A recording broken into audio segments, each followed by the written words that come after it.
Good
morning, sir.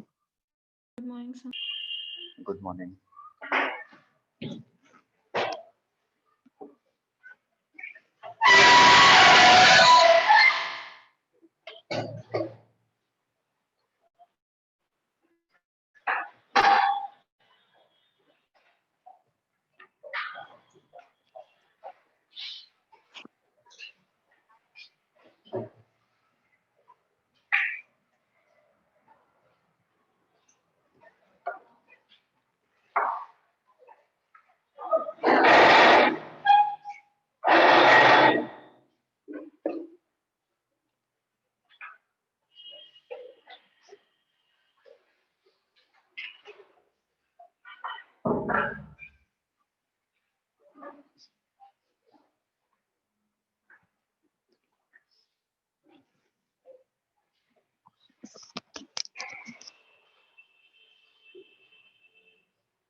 Video on कर लीजिए सभी लोग।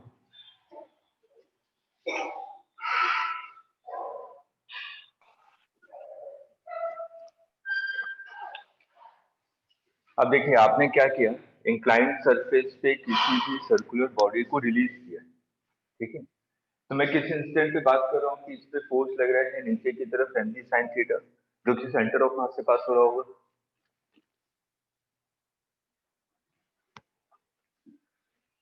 इसकी एंगुलर वेलोसिटी ओमेगा है और एंगुलर एक्सीलरेशन अल्फा है। किसी इंस्टेंट की बात कर रहा हूँ, मैंने रिलीज किया इसको टॉप मोस्ट पॉइंट से, और इसकी लीनियर वेलोसिटी v और एक्सीलरेशन a। अब ये सबसे पहले बताइए यहाँ पे फ्रिक्शन एक्ट करेगा कि नहीं, और करेगा तो किस डायरेक्शन में करेगा।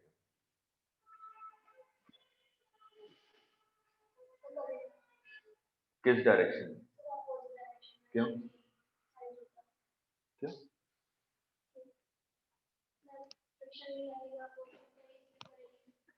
देखिए, जब भी इस टाइप का क्वेश्चन है रोलिंग के केस में, तो हमेशा इस चीज का ध्यान में रखना है कि जो भी अप्लाइड फोर्स है उसके कारण बॉडी को टॉर्क मिल रहा है कि नहीं। पहला पॉइंट हम लोग ये देखेंगे, क्योंकि स्लाइडिंग फ्रिक्शन में तो बहुत आसान था हमारे लिए। स्लाइडिंग फ्रिक्शन में हम लोग क्या देखते थे कि अगर बॉडी राइट डायरेक्शन में मूव कर रही है तो कहाँ लगेगा फ्रिक्शन? पीछे की तरफ। लेफ्ट में मूव करिए तो फ्रिक्शन कहाँ लगेगा? आगे की तरफ। हम लोग सिर्फ रिलेटिव मोशन को देखते थे, ठीक है। लेकिन यहाँ पे प्योर रोलिंग के केस में जो भी पॉइंट ऑफ कांटेक्ट है उनके बीच में रिलेटिव मोशन कितना है? 0, ठीक है। तो रोलिंग के केस में हमेशा हम लोग किस चीज पे कंसंट्रेट करेंगे? टॉर्क पे, ठीक है। ये सब पॉइंट लिख लीजिए, क्योंकि नीट में कई बार क्वेश्चन पूछा है find out the direction of friction. उसने मैग्नीट्यूड वगैरह नहीं पूछा, लेकिन डायरेक्शन पूछा कि अपवर्ड एक्ट करेगा, डाउनवर्ड एक्ट करेगा। तो रोलिंग के केस में हमेशा ध्यान में रखिएगा कि टॉर्क किस डायरेक्शन में मिल रहा है उसके अपोजिट डायरेक्शन में लगना चाहिए फ्रिक्शन।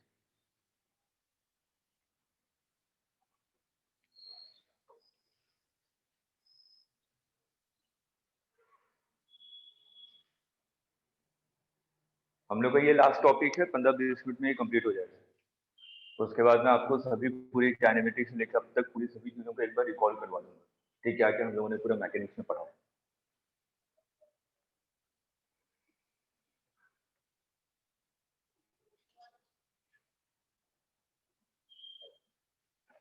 चलिए,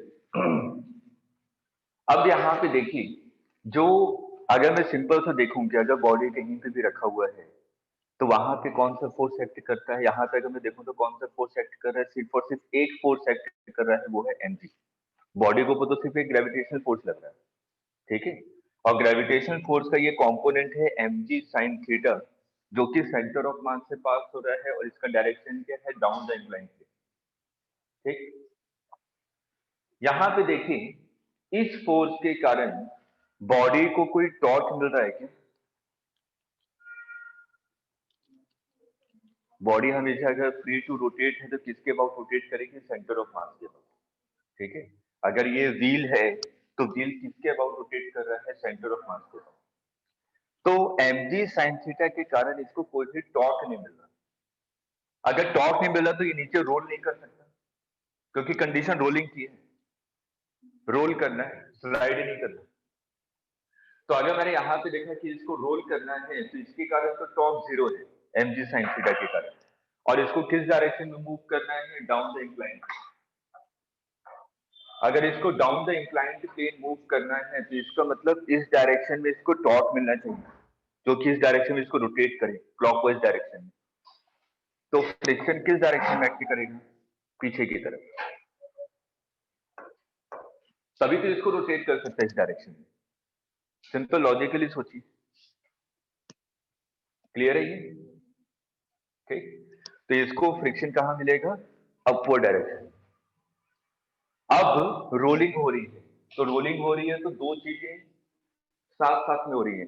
एक तो ट्रांसलेशनल मोशन भी हो रहा है और आपका एक रोटेशनल मोशन भी हो रहा है। ट्रांसलेशनल मोशन होगा तो हम लोग फोर्स के बारे में कंसिडर करेंगे, और रोटेशनल मोशन होगा तो हम लोग टॉर्क के बारे में कंसिडर करेंगे, ठीक है। तो सबसे मैंने ट्रांसलेशनल मोशन को देखता हूं। तो अगर मैं ट्रांसलेशनल मोशन को देखूं तो down the inclined plane net force कितना है? mg sin theta minus friction, यही है ना, ठीक, is equal to mass into acceleration. Clear है? अब लीनियर फोर्स के बारे में तो आपने देख लिया। अब हम लोग किसके बारे में देखेंगे? टॉर्क के बारे में, ठीक है। अगर मैं टॉर्क को देखूं तो टॉर्क कौन प्रोवाइड कर रहा है? फ्रिक्शन। और टॉर्क इज इक्वल टू क्या होता है? Force into perpendicular distance. Frictional force ये है, और सेंटर ऑफ मास के अबाउट इसके परपेंडिकुलर डिस्टेंस कितनी है? रेडियस के इक्वल, ठीक है। Is equal to I into alpha. ये क्लियर है? Torque is equal to I into alpha. इसके बाद प्योर रोलिंग हो रही है, प्योर रोलिंग हो रही है, इसका मतलब सेंटर ऑफ मास, ये सॉरी, जो पॉइंट ऑफ कांटेक्ट है इसका नेट एक्सीलरेशन कितना होना चाहिए? 0। जिस सरफेस पे ये मूव कर रहा है क्या वो सरफेस मूवेबल है कि फिक्स्ड है? फिक्स्ड है ना। तो अगर किसी भी फिक्स्ड सरफेस पे अगर कोई भी बॉडी रोटेट करती है, मतलब कि प्योर रोलिंग करती है, तो हमारी कंडीशन क्या थी? A is equal to R. यही क्या था, हम लोगों ने लास्ट टाइम में डिराइव किया था। फ्लाइंग पे मूव कर, एक बार ग्राउंड पे मूव कर रहा है, जब ग्राउंड पे मूव कर रहा था तो हमारी प्योर रोलिंग की कंडीशन क्या थी? A is equal to R. बस ये 3 इक्वेशन बनेगी आपकी। एक तो आपने ट्रांसलेशन मोशन के हिसाब से बनाया, एक टॉर्क के हिसाब से, और एक आपने नो स्लिपिंग की condition. Combined rotation plus translation motion में बस ये 3 चीजों को कंसीडर करेंगे, नेट फोर्स, नेट टॉर्क और प्योर रोलिंग। सभी क्वेश्चन में जनरल यही ऑब्जर्वेशन है हमारा। अब यहां पर अगर हम लोग देखें तो alpha is equal to A upon R, ठीक है। Moment of inertia, moment of inertia मैंने जनरल लिखा था एक्स एम आर स्क्वायर। ये वैल्यू सेकंड वाले में पुट कीजिए, अल्फा की वैल्यू सेकंड वाले में पुट कीजिए, तो F into R is equal to X M R square into A by R. एक आर कैंसिल हो गया, एक आर यहां से कैंसिल हो गया, तो friction is equal to X M A. ये फ्रिक्शन की वैल्यू आ गई। ये फ्रिक्शन की वैल्यू फर्स्ट वाले इक्वेशन में पुट कीजिए, तो देखिए हमें क्या मिल जाएगा? mg sin theta minus X M A is equal to mass into acceleration. तो यहां से मेरे को एक्सीलरेशन इज इक्वल टू मिल गया g sin थीटा, m तो कॉमन होके कैंसिल हो गया, g sin theta divided by 1 plus X. ये एक्सीलरेशन की वैल्यू फ्रिक्शन में पुट कर दीजिए, तो हमें फ्रिक्शनल फोर्स क्या मिल जाएगा? Frictional force is equal to mass into acceleration, और x से मैंने ऊपर नीचे डिवाइड कर दिया, तो क्या मिलेगा? 1 प्लस 1 अपॉन एक्स।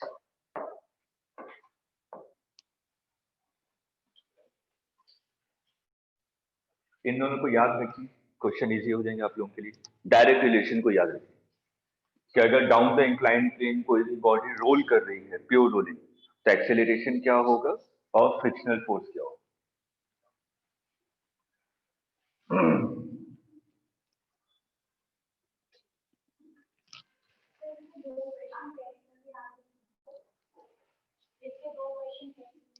कोई नहीं, एक दो क्वेश्चन सरप्राइज तो मिलेंगी।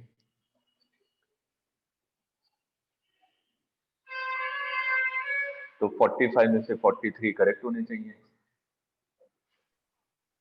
मैं तो उल्टा सोचता हूँ, 2 के कारण फेल तो नहीं हो रहे। 43 क्वेश्चन है आप लोगों के अच्छे स्कोर करने के लिए।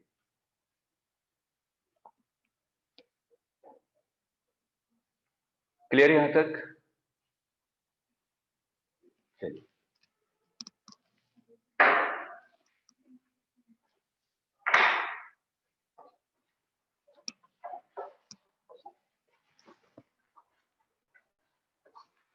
acceleration is equal to g sin theta divided by 1 plus x, and friction is equal to mg sin theta divided by 1 plus 1 upon x।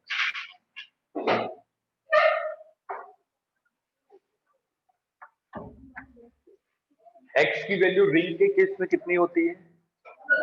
1 ring के केस में, 1/2 डिस्क के केस में, 2/3 हॉलो स्फीयर, 2/5 सॉलिड स्फीयर। यही था। तो हम लोग अगर x को देखें, मिनिमम वैल्यू किसके लिए है? सॉलिड स्फीयर के लिए, उसके बाद डिस्क, उसके बाद हॉलो स्फीयर, फिर रिंग। रिंग की x की वैल्यू सबसे ज्यादा है, मिनिमम है, मिनिमम मिनिमम।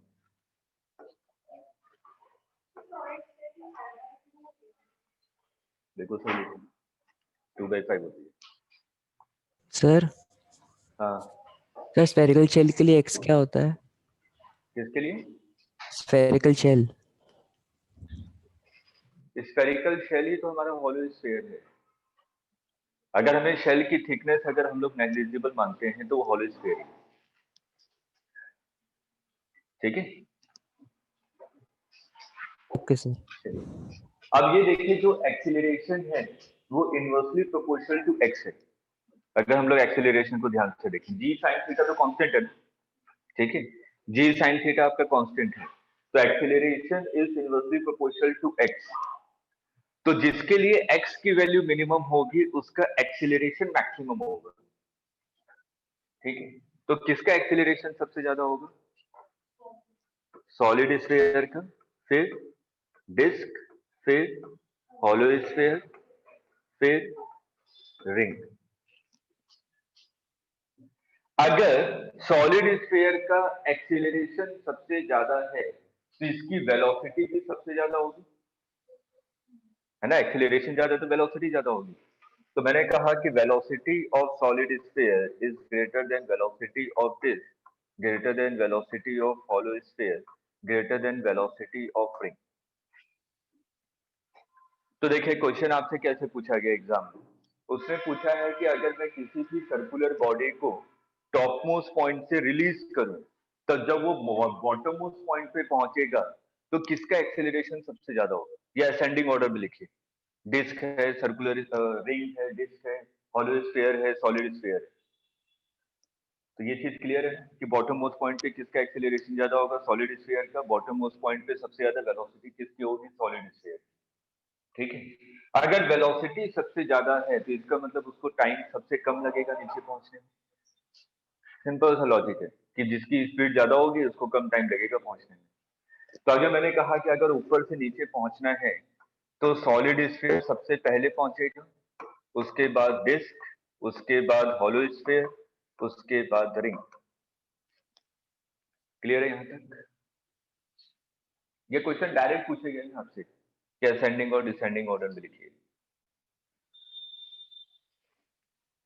अब ये तीनों रिलेशन लिख लिया।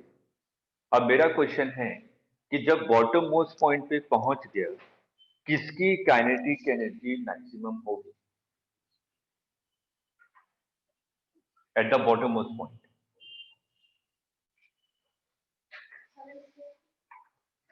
हम लोग सिर्फ वेलोसिटी को देख रहे हैं, रोलिंग हो रही है।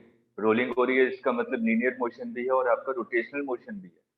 अगर मैं टोटल काइनेटिक एनर्जी के बारे में बात करूं तो kinetic energy total will be equal to half mv square plus half I omega square. ये होगा ना? दोनों चीजें होंगी उसमें, वेलोसिटी भी होगी और आपकी एंगुलर वेलोसिटी होगी। मतलब कि आपका लीनियर भी मूव कर रहा होगा और आपका रोटेशनल भी मूव कर रहा होगा।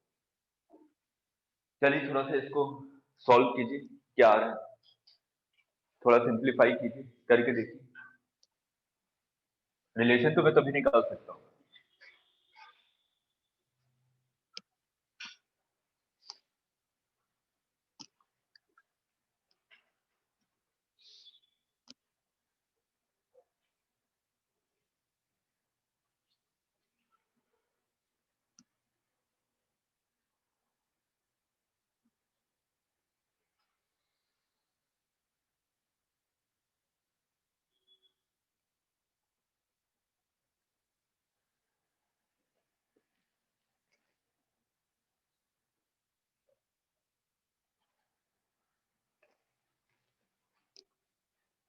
कल आप लोगों का डाउट सेशन है रोटेशनल का।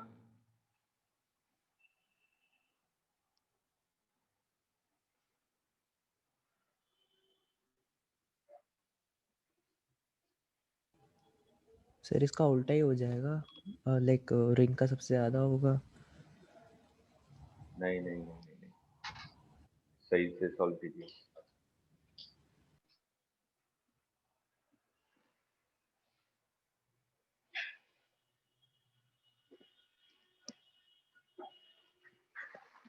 देखिए क्वेश्चन ये है कोई सी भी सर्कुलर बॉडी है जिसको आपने रिलीज किया है टॉप मोस्ट पॉइंट से, मैंने मान लिया ये जो लीनियर डिस्टेंस है ये L है। मेरे को तो बॉटम मोस्ट पॉइंट से पूछ रहा है ना, ठीक है। तो यहाँ पे जो एक्सीलरेशन आ रहा है, एक्सीलरेशन तो कांस्टेंट है ना, तो इक्वेशन ऑफ मोशन मेरे लिए वैलिड है, ठीक। तो मैं यहाँ पे क्या लिख सकता हूँ, v² - u² is equal to 2as, u की वैल्यू कितनी है 0। तो यहाँ पे v² जब बॉटम मोस्ट पॉइंट पे पहुंचेगा तो कितना हो जाएगा, 2as की जगह क्या है l, ठीक है। अब हम लोग वैल्यू पुट कर रहे हैं, total kinetic energy is equal to half mv² 2al plus half I omega square, half m 2a g sin theta divided by 1 plus x into l plus I की जगह क्या रखेंगे, x mr square, omega pure rolling हो रही है तो omega is equal to क्या होगा, v अपॉन r। तो आपने लिख दिया v² divided by r square. Simplify कीजिए,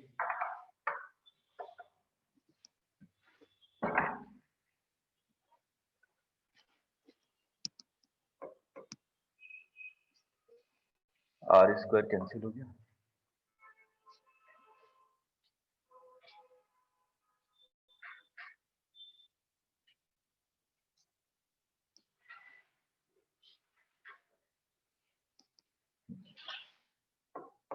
हाफ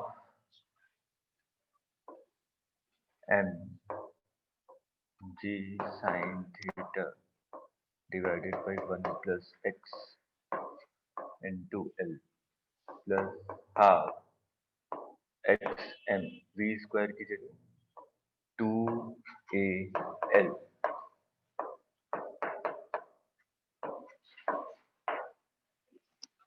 अब देखिए दोनों में क्या चीज कॉमन है,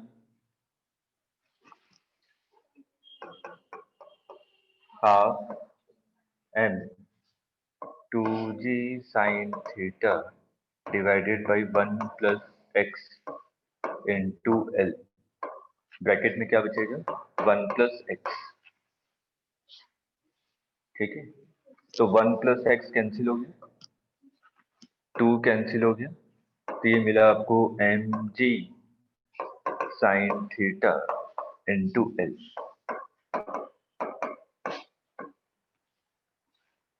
ये है टोटल काइनेटिक एनर्जी। तो यहाँ पे देखिए total kinetic energy is independent of x, क्योंकि हर एक के लिए कौन सी वैल्यू चेंज हो रही है, x की वैल्यू अलग अलग है। तो यहाँ पे जो टोटल काइनेटिक एनर्जी आ गई, m भी कांस्टेंट है, g भी कांस्टेंट है, sin थीटा भी कांस्टेंट है, और आपका लेंथ जो डिस्टेंस कवर किया हर एक बॉडी ने वो भी कांस्टेंट है। तो काइनेटिक एनर्जी क्या आ गई, कांस्टेंट। अगर मैं किसी भी सर्कुलर बॉडी को टॉप मोस्ट पॉइंट से रिलीज करूं तो बॉटम मोस्ट पॉइंट पे हर एक की काइनेटिक एनर्जी क्या रहेगी, सेम। क्लियर है।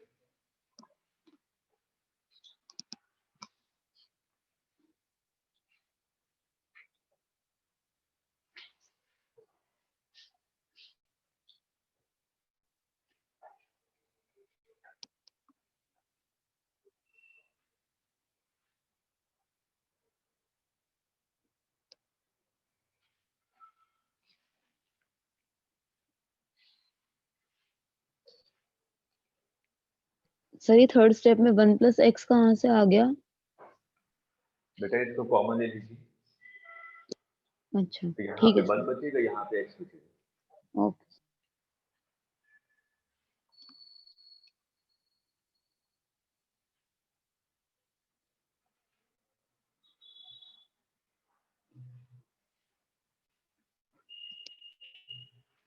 टॉपलिंग पे कभी क्वेश्चन आया है? देखा है कभी? बता दूं छोड़ दूं? चलिए पहले एक बार रिवाइज करवा देता हूँ सभी चीजों को, ठीक है। उसके बाद टॉपलिंग 10-15 मिनट लगेगा, फिर समझा दूंगा। अगर बाई चांस है तो उसको अटेम्प्ट कर सकते हैं, ठीक है। अब देखिए रोटेशन में अगर हम लोग बात करें तो किन किन चीजों को हमें ध्यान में रखना है। सबसे पहले रोटेशन का हम लोगों ने क्या पढ़ा था, सेंटर ऑफ मास के बारे में, ठीक है। तो सेंटर ऑफ मास की लोकेशन क्या होती है वो हमें निकालना आता है। एक्सीएम, वाईसीएम, जेडसीएम निकाला था हम लोगों ने कोऑर्डिनेट के फॉर्म में। ये फॉर्मूला कब एप्लीकेबल है, जब मास कैसे हो, पॉइंट मास, ठीक है। उसके बाद फिर हम लोगों ने सेंटर ऑफ मास में पढ़ा था distributed mass system. Distributed mass system में अगर हमें सेंटर ऑफ मास निकालना है तो जनरल फॉर्मूला हम लोगों ने लिखा था dm into x divided by integration of dm। यही हमारा एक्सीएम था, ठीक है। x यहाँ पे क्या बता रहा था, dm मास के सेंटर ऑफ मास का x कोऑर्डिनेट, जो भी dm मास है उसके सेंटर ऑफ मास का x कोऑर्डिनेट क्या था, x, ठीक है। तो जनरल हमें कौन कौन से सेंटर ऑफ मास, अगर डिस्ट्रीब्यूटेड यूनिफॉर्मली डिस्ट्रीब्यूटेड सिस्टम है तो मेरे लिए सेंटर ऑफ मास निकालना आसान है लेंथ के लिए। लेकिन उसके बाद आप लोगों को 6 चीजें मैंने याद करवाई थी।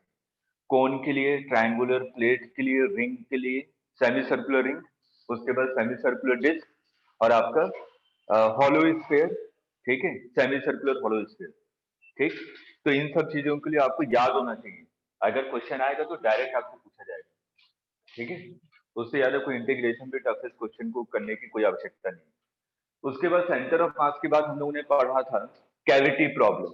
तो सेंटर ऑफ मास में सबसे इंपॉर्टेंट पार्ट क्या है, कैविटी प्रॉब्लम। कि अगर हमने में से किसी भी पार्ट को अगर मैंने रिमूव कर दिया तो उस केस में हमारा सेंटर ऑफ मास की पोजीशन कहाँ पे होगी। उसके लिए एक जनरल फॉर्मूला हम लोगों ने डिराइव किया, याद है किसी को?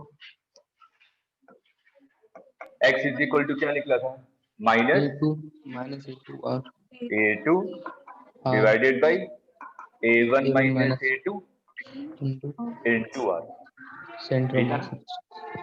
तो ये जो r है, ये r क्या था, जो ओरिजिनल बॉडी थी उसकी सेंटर ऑफ मास और जिसको रिमूव किया है उसके सेंटर ऑफ मास की डिस्टेंस, क्या था। और a2 का मतलब क्या था, जिसको आपने रिमूव किया है। a1 माइनस a2 का मतलब क्या था, जितना एरिया बचा हुआ है, ठीक है। सर ये जो अगर माइनस है ये ब्रैकेट के बाहर है या हाँ सिर्फ बेटा, A2 के? अरे ठीक है, इसके साथ भी लिखने को क्या फर्क पड़ रहा है, माइनस a2 लिखूं या ब्रैकेट के बाहर लिखूं, दोनों का ठीक मतलब एक है, ठीक है। तो ये जो माइनस साइन है ये सिर्फ बताता है कि अगर मैंने कैविटी सर एक बार क्रिएट वापस कर बता दी दीजिए तो आर जो, क्या है। जैसे कि मैंने मान लीजिए कि एक डिस्क लिया और इसमें इतनी सी कैविटी क्रिएट कर दी, ये पोर्शन है, इसका सेंटर ऑफ मास निकालना है, ठीक है। अगर ये पूरा ओरिजिनल डिस्क होता तो इसका सेंटर ऑफ मास कहाँ पे होता, यहाँ पे बिल्कुल सेंटर पे, ओरिजिनल डिस्क का, ठीक है। और जिसको आपने रिमूव किया है इसका सेंटर ऑफ मास यहाँ पे होगा, ये आ रहा है, ठीक।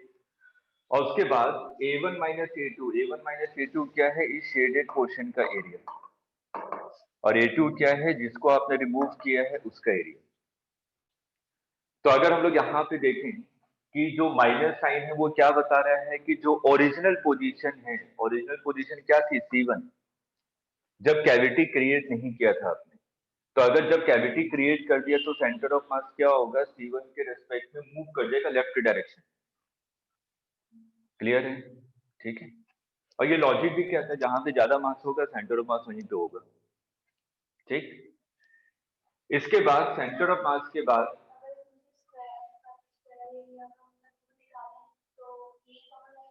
सब में ये जनरल फॉर्मूला, अगर एरिया है तो एरिया लिखेंगे।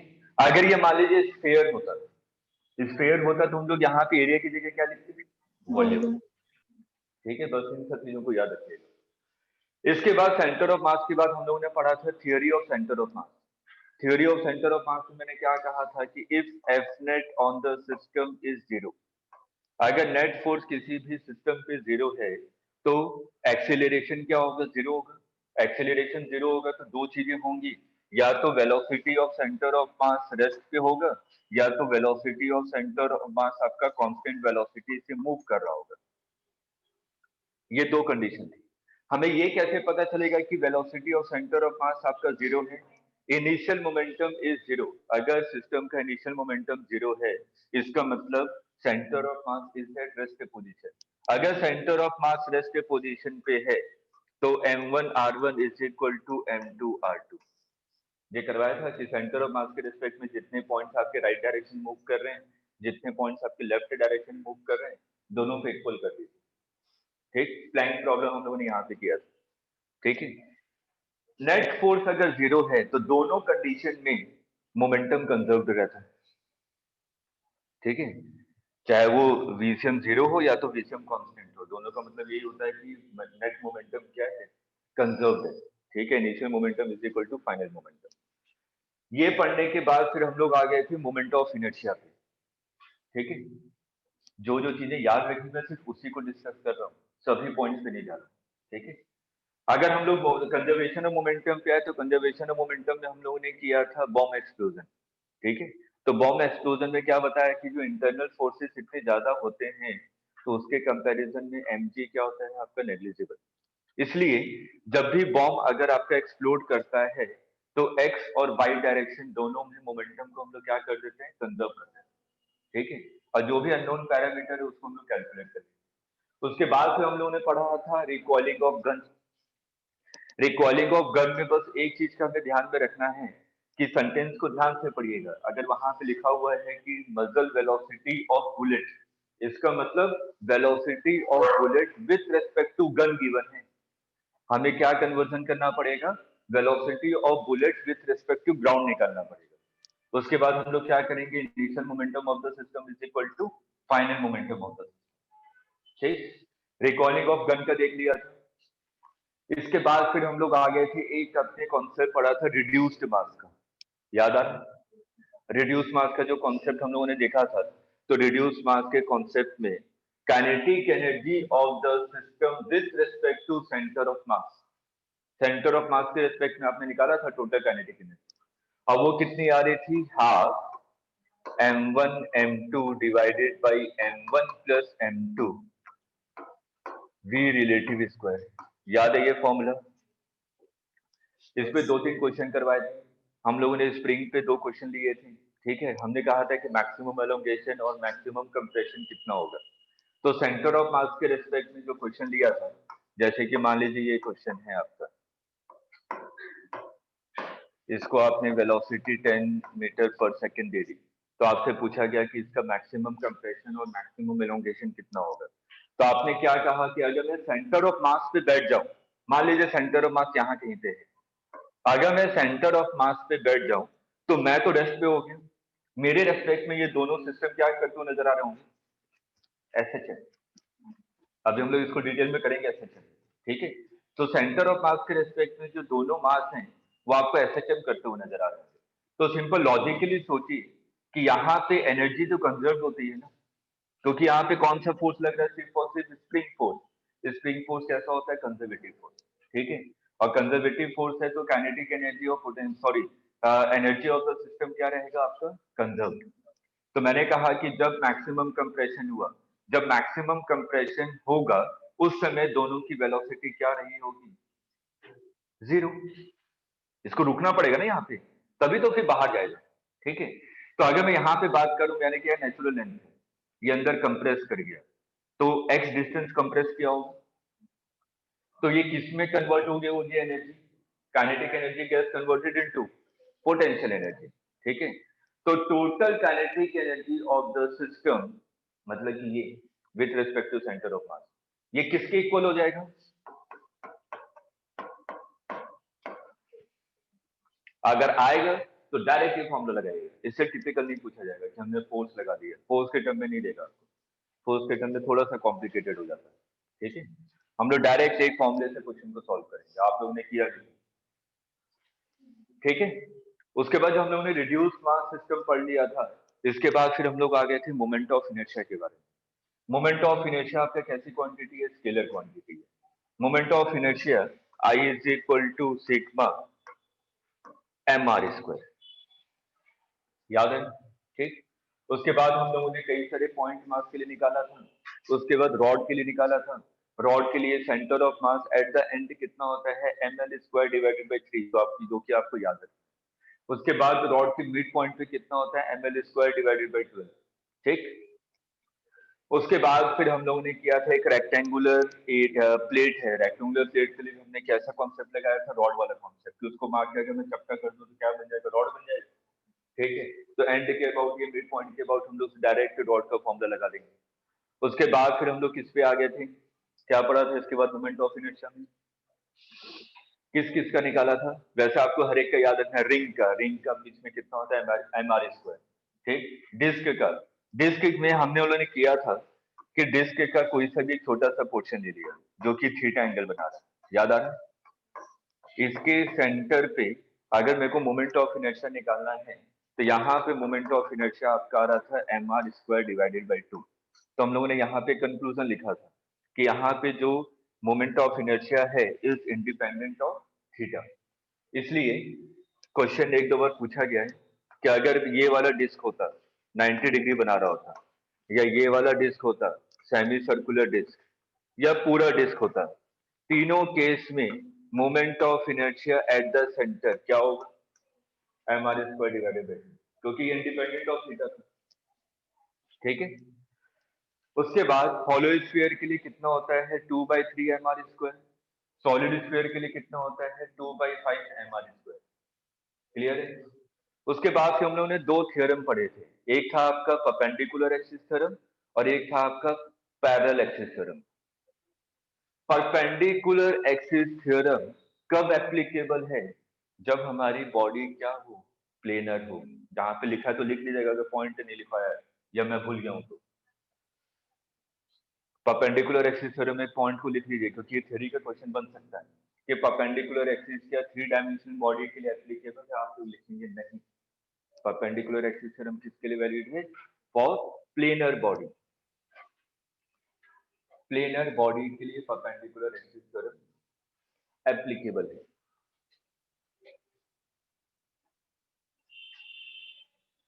इसमें एक और थ्योरी का क्वेश्चन देखिए, मैं परपेंडिकुलर एक्सिस थ्योरम में कैसे बना सकता हूँ। ये तो आपको पता चल गया कि परपेंडिकुलर एक्सिस थ्योरम हम लोग किसके लिए अप्लाई करेंगे, जो बॉडी आपकी प्लेनर है, भले कि जो कि एक प्लेन में लाई कर रही है। 3 डायमेंशनल बॉडी एक प्लेन में तो लाई नहीं करती, क्योंकि उसके एक्स वाई जेड तीनों कोऑर्डिनेट होते हैं। अगर मैंने कहा कि परपेंडिकुलर एक्सिस थ्योरम हम लोग सॉलिड स्फीयर पे लगा सकते हैं, आपका आंसर क्या होगा, नहीं, नहीं लगा सकते, क्योंकि ये प्लेनर बॉडी नहीं है। ठीक, डिस्क के लिए लगा सकते हैं, हाँ लगा सकते हैं, ये प्लेनर होता है। रिंग के लिए लगा सकते हैं, लगा सकते हैं, प्लेनर होता है। ट्रायंगुलर प्लेट के लिए लगा सकते हैं, लगा सकते हैं, ये भी प्लेनर है। ठीक है, प्लेनर बॉडी समझ में आ गया ना कि प्लेनर बॉडी का मतलब क्या हुआ। अब सिंपल सा क्वेश्चन, जैसे कि आप लोगों ने लिखा था कि parallel axis theorem IZ is equal to IX plus IY, याद आ रहा है, मैंने ये लिख दिया कि ये परपेंडिकुलर एक्सिस थ्योरम है।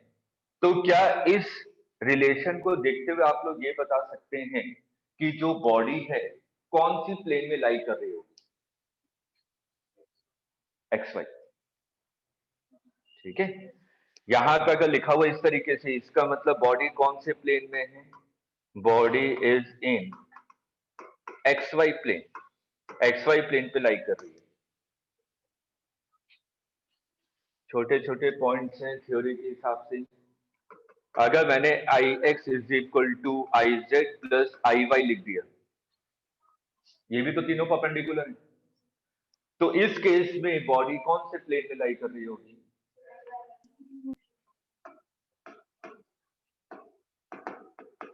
YZ plane. ठीक है, राइट हैंड साइड में जो भी हो उस प्लेन में बॉडी लाई करेगी। अब इस थ्योरम पे जैसे हम लोगों ने क्वेश्चन किए थे, रिंग वाला क्वेश्चन किया था कि डायमीटर के अक्रॉस कितना होगा, टेंजेंट के अक्रॉस कितना होगा, वहां पे आपका अंदर की तरफ है तो उसके अक्रॉस कितना होगा, ये सब आपके इसके एप्लीकेशन थे। ठीक, उसके बाद हम लोगों ने पैरेलल एक्सिस थ्योरम किया था। पैरेलल एक्सिस थ्योरम में आपने लिखा था I is equal to ICM plus MD square. इस फॉर्मूले में बस जल्दबाजी में गलती क्या होती है, यहाँ पे आपको जैसे कि क्वेश्चन ही दे देता हूँ, ये है जैसे कि ये कोई बॉडी है, इसके अबाउट आपको मोमेंट ऑफ इनर्शिया दिया हुआ है, गिवन है, इस एक्सिस के अबाउट इस बॉडी का मोमेंट ऑफ इनर्शिया I है, सेंटर ऑफ मास यहाँ पे है, और आपसे इस एक्सिस के अबाउट मोमेंट ऑफ इनर्शिया पूछा गया, ये डिस्टेंस आपको d1 गिवन है, ये डिस्टेंस आपको d2 गिवन है और इन दोनों के बीच के डिस्टेंस d गिवन है। हम लोग देखिए जल्दबाजी में क्या करते हैं, हमें नजर आता है कि ये दोनों तो पैरेलल है, दोनों एक्सिस पैरेलल है, ठीक। हम लोग direct parallel axis theorem apply कर देते हैं, क्या लिख देते हैं, I1 is equal to I plus md², यही था मोमेंट ऑफ इनर्शिया I और इन दोनों एक्सिस के बीच की कितनी डिस्टेंस है d। ये जल्दबाजी में कर देते हैं, ये गलत है। हमेशा ध्यान में रखिएगा यहाँ पे जो I होता है वो किसके अबाउट होता है, सेंटर ऑफ मास के अबाउट, ठीक है। तो सबसे पहले हम लोग क्या करेंगे, इस एक्सिस और इस एक्सिस में, सॉरी ये वाली एक्सिस में, ये पहली वाली एक्सिस और दूसरी वाली एक्सिस, इन दोनों में सबसे पहले क्या अप्लाई करेंगे, पैरेलल एक्सिस थ्योरम। अगर यहाँ पे पैरेलल एक्सिस थ्योरम अप्लाई करेंगे तो I will be equal to ICM plus md1², ठीक है। यहां से किसकी वैल्यू निकाल लेंगे, ICM की वैल्यू, I माइनस md1²। उसके बाद ये आपने 1 और 2 में किया, 1 और 2 ये रिलेशन आया। उसके बाद हम लोग क्या करेंगे, 2 और 3 में अप्लाई कर देंगे, 2 और 3। तो 2 और 3 में अप्लाई करेंगे तो देखिए इस सेंटर ऑफ मास के अबाउट मेरे को पता चल गया कि मोमेंट ऑफ इनर्शिया क्या है। अब मैं किसी भी एक्सिस के अबाउट निकाल सकता हूँ। तो अगर मेरे को I1 निकालना है तो I1 will be equal to ICM plus md2²। ICM की वैल्यू निकाल चुकी, ये वैल्यू यहाँ पे पुट कर देंगे। क्लियर है? जल्दबाजी में छोटी छोटी गलतियों से बचिएगा, यहाँ पे हमेशा ICM के अबाउट होता है जो फॉर्मूला एप्लीकेबल, ठीक। ये मोमेंट ऑफ इनर्शिया हम लोगों ने देखा था। उसके बाद हम लोगों ने क्या चीज पढ़ी थी मोमेंट ऑफ इनर्शिया के बारे में, टॉर्क, ठीक है। हम लोगों ने टॉर्क पढ़ा था अबाउट पॉइंट। तो टॉर्क का जो हम लोगों ने जनरल फॉर्मूला निकाला था वो निकाला था R परपेंडिकुलर इनटू F या F परपेंडिकुलर इनटू R, ठीक है। तो जैसे कि मैंने कहा कि ये पॉइंट है, इस पॉइंट पे फोर्स F लग रहा है, मेरे को A पॉइंट के अबाउट टॉर्क निकालना है। तो हम लोग ज्यादातर जो मैं मेथड बता रहा हूँ 90% क्वेश्चन में ये चीज एप्लीकेबल हो जाता है कि मैं फोर्स की लाइन को एक्सटेंड कर दूं तो हमें पॉइंट और लाइन के बीच में परपेंडिकुलर डिस्टेंस नजर आ जाती है ज्यादातर क्वेश्चन में, ठीक है। कुछ क्वेश्चन होते हैं जहां पे फोर्स का कंपोनेंट लेना पड़ता है परपेंडिकुलर डायरेक्शन में, जो कि R के परपेंडिकुलर होता है कुछ क्वेश्चन, ठीक है। वैसे मैक्सिमम क्वेश्चन में F इंटू R परपेंडिकुलर हमें पता चल जाता है, ठीक है। तो जब भी कहीं पे टॉर्क निकालना पड़े तो जिस पॉइंट पे आपने फोर्स अप्लाई किया है उस लाइन को थोड़ा सा एक्सटेंड कर दीजिए, आपको नजर आ जाएगा कि हमें इस पॉइंट से इसकी परपेंडिकुलर डिस्टेंस पता है कि नहीं पता, ठीक है। ये तो हमारा मैग्नीट्यूड निकालने का तरीका आ गया। हम लोग डायरेक्शन कैसे निकालते हैं, R cross F, R vector इस डायरेक्शन में है और F इधर की तरफ, तो ये क्या हो जाएगा, इनवर्ट, ठीक है। R वेक्टर का हेड हमेशा कहां पे होता है, जिस पॉइंट पे आपने फोर्स अप्लाई किया। R वेक्टर का हेड कहां पे होगा, जहां पे पॉइंट ऑफ एप्लीकेशन, ठीक है। और उसका टेल कहां पे होगा, जहां जिस पॉइंट के अबाउट आपको टॉर्क निकालना है। क्लियर है? उसके बाद फिर हम लोगों ने पढ़ा था टॉर्क अबाउट एक्सिस, ठीक है, याद आ रहा है, मैंने डोर का एग्जांपल लिया था। तो टॉर्क अबाउट एक्सिस में हम लोगों ने एक जनरल कंक्लूजन लिखा था कि जो टॉर्क होगा, टॉर्क का वो कंपोनेंट जो कि एक्सिस ऑफ रोटेशन के पैरेलल है वही उसको रोटेट करवाने के लिए रिस्पॉन्सिबल होगा। जो एक्सिस ऑफ रोटेशन के परपेंडिकुलर है उसके कारण टॉर्क कितना मिल रहा था हम लोगों को, 0, ठीक है। इसी पॉइंट को ध्यान में रखते हुए हम लोगों ने एंगुलर मोमेंटम को कंजर्व किया था, याद आ रहा है, ठीक। उसके बाद टॉर्क से रिलेटेड हम लोगों ने क्वेश्चन किए थे, 2-4 क्वेश्चन किए थे, ठीक। उसके बाद फिर हम लोग आ गए थे एंगुलर मोमेंटम पे, ठीक है। इस पे जो क्वेश्चन जो थोड़े बहुत इंपॉर्टेंट है आपके लिए वो रॉड वाला है। इस टाइप के क्वेश्चन कई बार पूछा है। मैंने कहा कि रॉड को आपने हिंज पे कर दिया, रॉड को जब आपने हिंज से किया और इसको आपने क्या किया, रिलीज किया, और आपसे पूछा गया कि जब ये 37 डिग्री पे आ गया तो इसकी ओमेगा कितनी होगी, जब ये वर्टिकल आ गया तो इसकी ओमेगा कितनी होगी। तो हम लोगों ने यहाँ पे क्या देखा था, यहाँ पे सिर्फ एक ही फोर्स एक्ट कर रहा है, वो है आपका mg। हिंज से फोर्स के कारण वर्क डन कितना आ रहा था, 0, क्योंकि आपने इसको हिंज से किया है तो ये वाला पॉइंट तो आपका मूवेबल नहीं है। अगर मूवेबल नहीं है तो हिंज से फोर्स के कारण वर्क डन कितना था, 0। सिर्फ और सिर्फ एक ही फोर्स एक्ट कर रहा है, वो है mg। अगर mg फोर्स एक्ट कर रहा है तो यहाँ पे हम लोग क्या कर सकते हैं, एनर्जी को कंजर्व भी कर सकते हैं। Decrease in potential energy is equal to increase in rotational kinetic energy. Body linearly move नहीं कर सकती है, तो जो भी पोटेंशियल एनर्जी डिक्रीज होगी वो किस में कन्वर्ट होगा, रोटेशनल काइनेटिक एनर्जी। इससे ज्यादा टिपिकल प्रॉब्लम करने की आवश्यकता नहीं है, ठीक। उसके बाद से हम लोगों ने पढ़ा था इक्विलिब्रियम। अगर कोई भी बॉडी इक्विलिब्रियम में है तो दो चीजें एप्लीकेबल होनी चाहिए, एक तो पहला नेट फोर्स 0 हो और दूसरा नेट टॉर्क 0 हो, ठीक है। उसमें हम लोगों ने कंक्लूजन लिखा था, एक पॉइंट आपको लिखवाया था कि अगर नेट फोर्स 0 है तो इसका मतलब नेट टॉर्क 0 होगा, फॉल्स। अगर नेट टॉर्क 0 है तो इसका मतलब नेट फोर्स 0 होगा, फॉल्स। दोनों स्टेटमेंट आपके फॉल्स थे, ठीक। इसका कतई मतलब नहीं है कि किसी भी सिस्टम पे अगर नेट फोर्स 0 हो जाए तो टॉर्क भी 0 हो जाए, ठीक है। उसके लिए एग्जांपल भी हम लोगों ने लिए थे। अब अगर मैंने कहा कि अगर कोई भी बॉडी इक्विलिब्रियम पोजीशन पे है तो नेट फोर्स भी 0 होना चाहिए और नेट टॉर्क भी 0 होना चाहिए।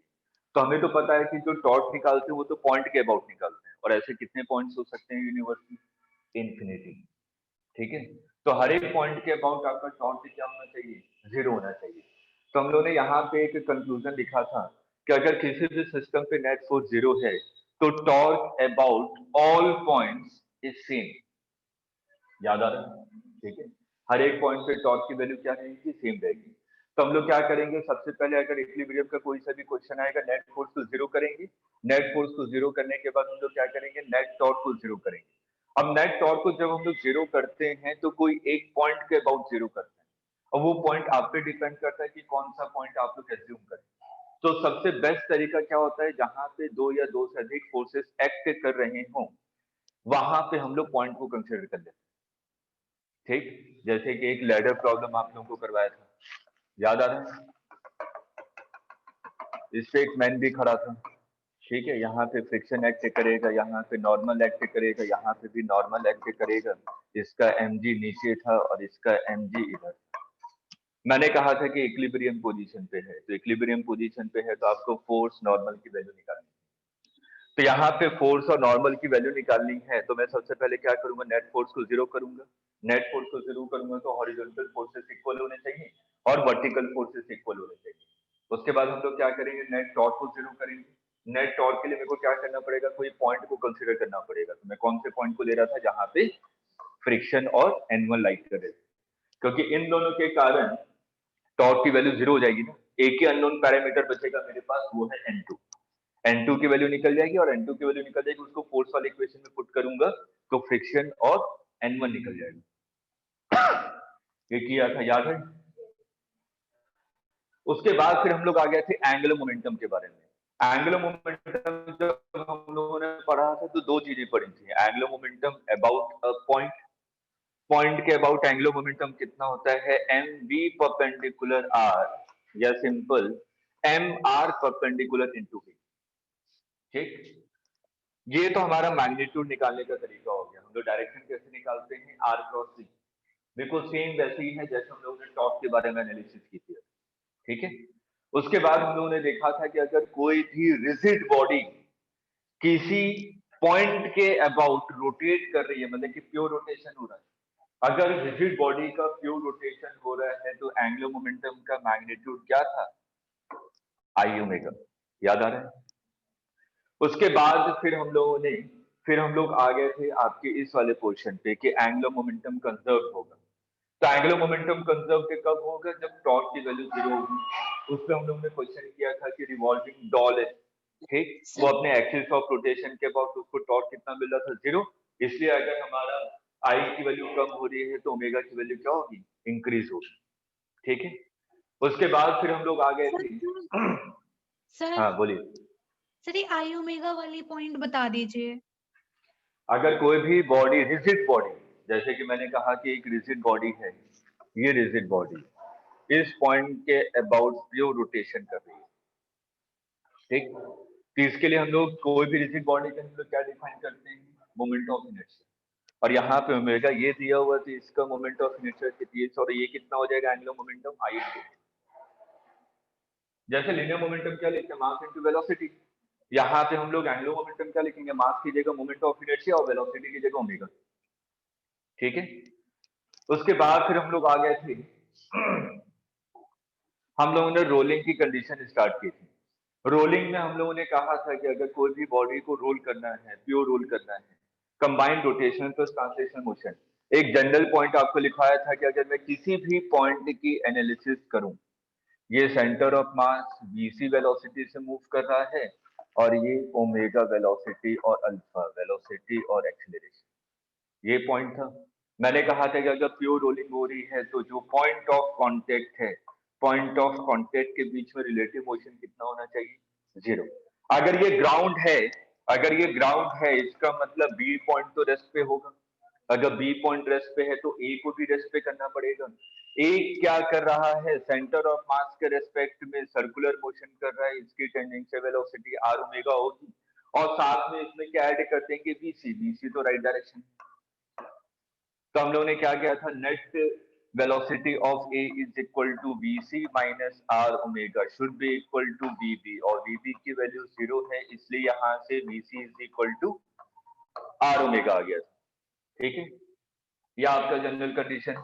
वैसे ही A is equal to R alpha, बस यहाँ पे आपको एक चीज याद रखनी है, सेम रिलेशन आता है जब आपका सर्कुलर मोशन करता है, वहां पे v इज इक्वल टू क्या होता है, टेंजेंशियल वेलोसिटी। यहाँ पे v क्या है, वेलोसिटी ऑफ सेंटर ऑफ मास। वहां पे भी टेंजेंशियल एक्सीलरेशन कितना आता है, आर अल्फा। यहाँ पे a क्या है, एक्सीलरेशन ऑफ सेंटर ऑफ मास, ठीक। लेकिन जनरल तरीका याद रखिएगा, हमेशा पॉइंट ऑफ कांटेक्ट का रिलेटिव मोशन 0 होना चाहिए। यहाँ पे तो ग्राउंड रेस्ट पे है ना, इसलिए ये रिलेशन आ गया। अगर ये मूव कर रहा होता, जो हमने प्लैंक का क्वेश्चन लिया था, ठीक है, तो वहां पे हमें रिलेटिव मोशन को क्या करना पड़ेगा, 0। That means VA is equal to VB। इसके बाद फिर हम लोग एक पॉइंट हम लोगों ने देखा था कि अगर प्योर रोलिंग कर रहा है बॉडी तो कौन सा फ्रिक्शन एक्ट करेगा, क्योंकि रिलेटिव मोशन 0 है दोनों पॉइंट ऑफ कांटेक्ट के बीच में। अगर रिलेटिव मोशन 0 है तो कौन सा फ्रिक्शन एक्ट करेगा, स्टैटिक फ्रिक्शन। और इस केस में स्टैटिक फ्रिक्शन की वैल्यू कितनी होगी, 0, क्योंकि कोई भी एक्सटर्नल फोर्स नहीं है इस सिस्टम। क्लियर है, कोई एक्सटर्नल फोर्स नहीं है। लेकिन सेम क्वेश्चन आपने देखा अभी थोड़ी देर पहले कि अगर इंक्लाइंड प्लेन में अगर बॉडी प्योर रोटेशन कर रही है, मतलब कि प्योर रोलिंग कर रही है, अगर प्योर रोलिंग कर रही है तो इसको एक टॉर्क चाहिए ना, और एक एक्सटर्नल फोर्स भी इस पे एक्ट कर रहा था। क्या एक्ट कर रहा था, mg sin theta. mg sin theta एक फोर्स एक्ट कर रहा था, इसलिए इस पे एक फ्रिक्शनल फोर्स भी एक्ट करेगा अपवर्ड डायरेक्शन में। तो सिंपल, अगर हमने यहाँ पे स्टैटिक फ्रिक्शन है, इस केस में भी स्टैटिक फ्रिक्शन है, लेकिन यहाँ पे static friction not equal to 0 है, लेकिन यहाँ पे स्टैटिक फ्रिक्शन की वैल्यू 0। उसके बाद एक क्वेश्चन हम लोगों ने लिया था कि अगर किसी भी बॉडी को मैं इनिशियल वेलोसिटी दे देता हूँ तो कुछ देर के बाद वो आपकी प्योर रोलिंग करना स्टार्ट कर देता है, ठीक है। और उसके लिए प्रूफ भी क्या था कि उसके लिए कौन रिस्पॉन्सिबल होता है, फ्रिक्शन। अगर किसी स्मूथ सरफेस पे किसी भी बॉडी को लीनियर वेलोसिटी दे दूं तो वो सिंपल स्लाइड करता रहेगा, अगर फ्रिक्शन होगा तभी उसको क्या कर पाएगा, रोल कर पाएगा। तो उसके लिए हम लोगों ने 2-3 जनरल फॉर्मूले निकाले थे, जिसको आप डायरेक्ट याद रखिएगा कि कितने टाइम के बाद वो रोलिंग स्टार्ट हो जाती है, कितने डिस्टेंस के बाद होगी, और जब जो रोलिंग स्टार्ट हो जाएगा तो v की वैल्यू क्या होगी। उसके लिए एक शॉर्ट ट्रिक बताया था कि हम लोग क्या करेंगे, कोई सा भी एक पॉइंट ले लेंगे ग्राउंड पे, उस पॉइंट के अबाउट इनिशियल एंगुलर मोमेंटम और फाइनल एंगुलर मोमेंटम को क्या कर देंगे, कंजर्व, ठीक है। तो आपको v फाइनल की वैल्यू मिल जाएगी। तो इस टाइप के जनरल क्वेश्चन आपके एग्जाम में पूछे गए हैं।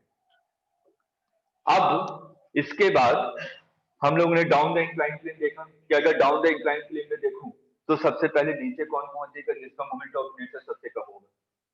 मोमेंट ऑफ इनर्शिया किसका कम होता है, सॉलिड स्फीयर का। लेकिन अगर मैं यहाँ पे रिलीज कर रहा हूँ सभी 4 बॉडीज को जो कि सर्कुलर है, तो बॉटम मोस्ट पॉइंट पे काइनेटिक एनर्जी हर एक की क्या होगी, सेम होगी, ठीक है। तो ये आपका पूरा कंप्लीट रोटेशनल मोशन है। इतनी चीजों को याद रखिए, और जितने क्वेश्चन है लगभग आप लोगों ने ट्राई कर लिए होंगे, कल के लिए तैयार रखिए जो भी डाउट था आप लोगों के पास, ठीक है। और डाउट खत्म होते ही हम लोग हीट एंड थर्मोडायनेमिक्स से स्टार्ट कर देंगे। अब मैक्सिमम 4 to 5 लेक्चर्स में हीट एंड थर्मोडायनेमिक्स कंप्लीट करूंगा। हीट एंड थर्मोडायनेमिक्स में क्या है?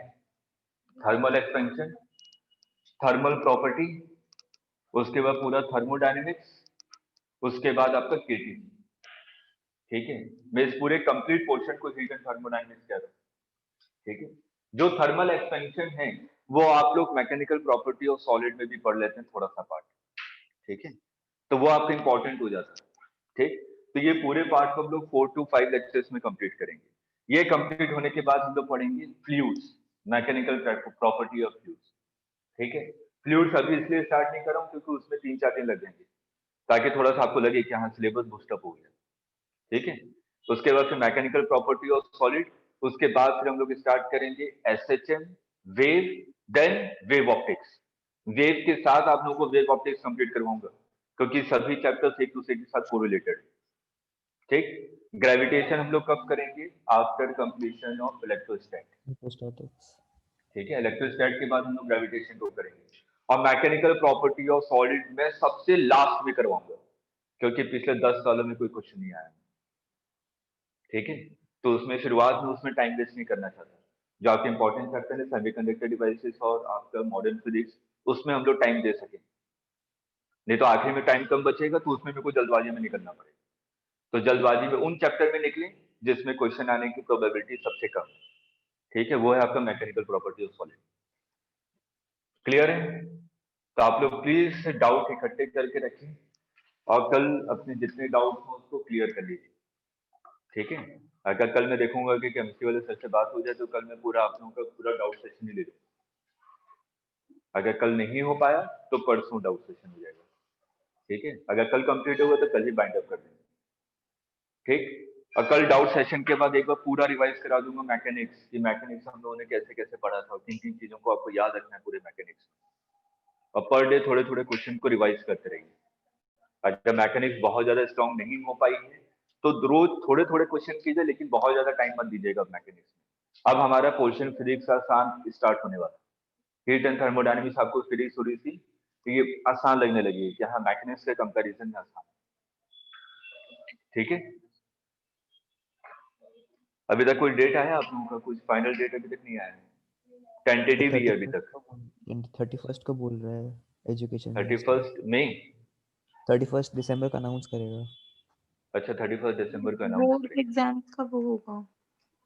बोर्ड के एग्जाम तो अप्रैल में है, अभी तक कुछ फाइनल डेट आया नहीं है, सब वही तो 31 को टेंटेटिव। अच्छा 31 को लगभग कंफर्म हो जाना चाहिए। ठीक है, अगर आप लोगों का मई स्टार्टिंग में अगर डेट होगा तो हम लोग इसको फेब तक बाइंड अप कर देंगे सिलेबस को। अगर जून फर्स्ट में क्यों होगा तो मैं फिर मार्च में बाइंड अप करूंगा। ठीक है, क्योंकि बहुत ज्यादा गैप मिलना भी पता है बहुत हानिकारक होता है। अगर मैंने फेब में ही सिलेबस बाइंड अप कर दिया, आपको 3 महीने का गैप मिलेगा तो जून में जा रहा है टेस्ट, तो मार्च अप्रैल में, और 3 महीने में कई सारी चीजें आप मतलब भूल चुके होंगे, ताकि हम लोग टच में रहें पढ़ाई के।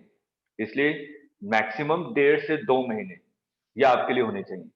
तो 2 महीने पहले जब भी होगा 2 महीने पहले आपका सिलेबस बाइंड अप करवा दो। ठीक है, तो इतनी चीजों को पढ़िए और जो भी डाउट हो रोटेशन से रिलेटेड वो कल पूछ लीजिएगा। ठीक है, thank you sir. Okay bye bye. Thank you sir. Welcome. You sir. Welcome.